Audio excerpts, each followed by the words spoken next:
Hoy leemos el Evangelio según San Marcos, capítulo 5, versículos 21 al 43. En aquel tiempo, cuando Jesús regresó en la barca al otro lado del lago, se quedó en la orilla. Ahí se le reunió mucha gente. Entonces se acercó uno de los jefes de la sinagoga, llamado Jairo.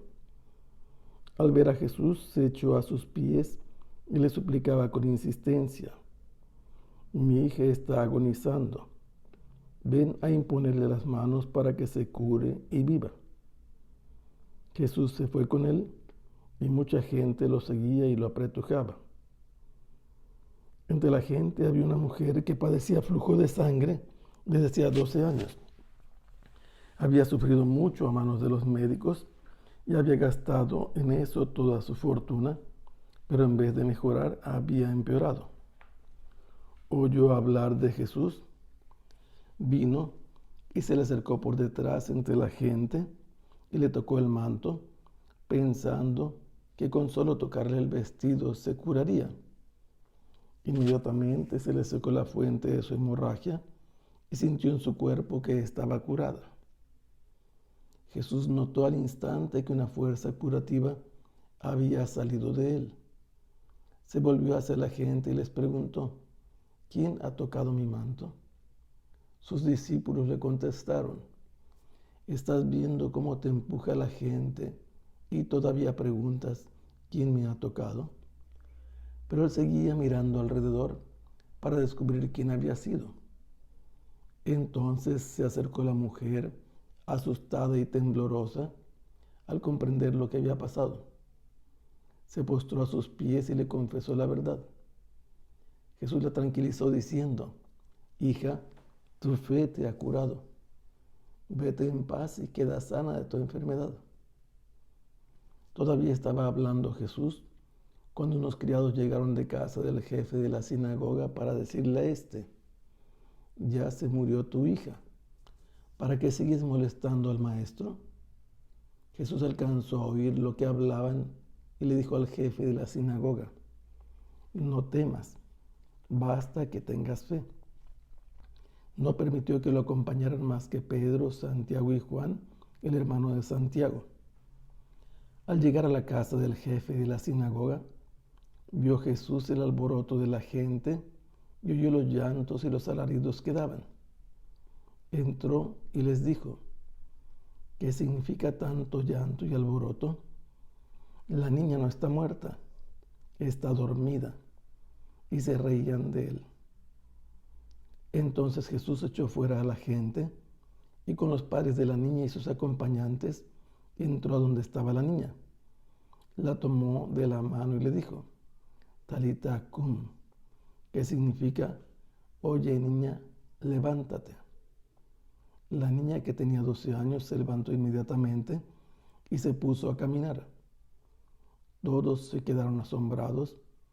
Jesús les ordenó severamente que no lo dijeran a nadie y mandó que le dieran de comer a la niña.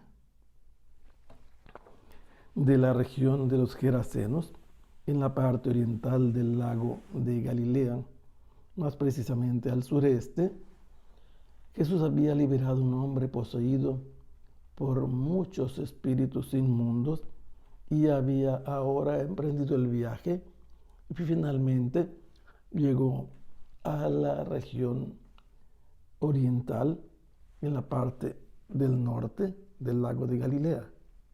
Para ser más precisos, es San Mateo que nos dice que volvió a su ciudad. Por tanto, se trata de Cafarnaúm. Apenas desembarca, se queda allí en la orilla porque hay mucha gente que lo busca, y de entre esa muchedumbre surge un hombre que es identificable por todos porque es uno de los jefes de la sinagoga. Su nombre, Jairo, tiene varios significados: aquel que resplandece, aquel que hace resurgir. Y hay otra interpretación: Yahvé hace salir la luz. Al ver a Jesús, se le echó a los pies y es el único jefe de sinagoga o autoridad que busca a Jesús de Israel para pedirle con una súplica insistente y de rodillas que vaya a imponerle las manos a su hija, que estaba en las últimas, que estaba agonizando, para que obtuviera la salud y continuara viviendo. Jesús inmediatamente se puso en camino e iba con él, pero iba mucha gente también que lo empujaba, que lo oprimía. Entre esa muchedumbre anónima había una mujer cuyo nombre no se menciona, se identifica como una que tiene flujo de sangre desde hacía 12 años, que había tenido que padecer mucho con las atenciones de los médicos y al pagar por sus curaciones se había derrochado toda su fortuna y en vez de mejorar, su situación había empeorado. Esto no es todo. Ella era considerada impura y probablemente su marido, por esa razón, si estaba casada, ya no viviría con ella. Ella misma tendría que estar aislada por la situación de la impureza y además no podía conseguir por esa misma situación. Vivía una situación prácticamente de muerte. Pero tuvo noticias de Jesús y sabiendo que no podía abordarlo y acercársele a él por la razón de su impureza, ¿qué hizo? Ideó la manera de acercarse, vino detrás de la gente y pensó que con solo tocar el manto podría quedar curada. Y efectivamente ella, con toda su prudencia, con toda la discreción femenina necesaria, se le acercó, tocó el manto de Jesús e inmediatamente sintió que la fuente de su hemorragia se había secado y en su cuerpo notó que estaba curada. Pero Jesús también notó que de él había salido una fuerza curativa y se detuvo entre esa muchedumbre que hace ahora en este momento como un espectáculo público, porque nadie se había dado cuenta más que ella y él cuando Jesús se detiene y pregunta quién ha tocado mi manto. Intervienen los discípulos, ahora sabemos que vienen con él, y le responden a Jesús diciendo: ¿acaso no ves cómo la gente te empuja y todavía preguntas quién me ha tocado? Jesús sabe que no fue un tocamiento de tipo accidental, es voluntario, y entonces la mujer, al verse descubierta, llena de miedo y temblorosa, se postra ante él y le informa lo que ha sucedido. Le cuenta que son 12 años de padecimiento y toda la historia que ya oímos, y Jesús le dice, tranquilizándole: hija, tu fe te ha curado, como si en ese momento por la salud empezara a nacer y Jesús fuera su padre, y le dice que vaya en paz porque va a permanecer sana de su enfermedad.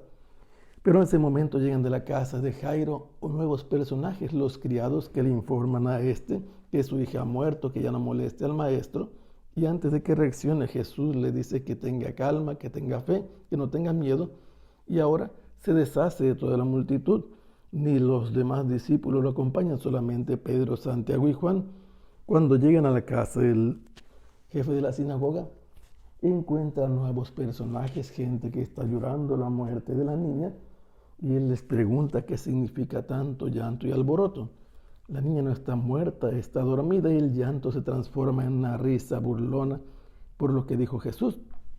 Hace que la gente se quede fuera y solamente introduce a Jairo, a su mujer y a 3 discípulos que lo acompañan. Cuando llega a donde está la niña, en el lecho, la toma de la mano y le habla con 2 palabras arameas, talita cum, que no son exactas, pero lo que quiere significar es: niña, levántate. La niña, que tenía 12 años, tiene la edad de la pubertad en que empezaban los matrimonios, se levanta, inmediatamente se pone a caminar, no sabe lo que está pasando, y todos se llenan de asombro al ver lo que ha sucedido. Esto que sucede en el ámbito privado es diferente a lo que sucedió en el ámbito público recientemente, pero Jesús les ordena a los que están presentes, que son el padre y la madre, que no digan nada a nadie, y les ordena que den de comer a la niña.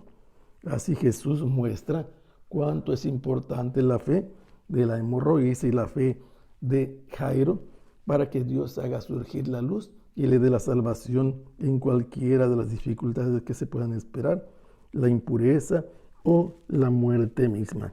Que el Señor los bendiga hasta pronto. Sea alabado el Santísimo Sacramento.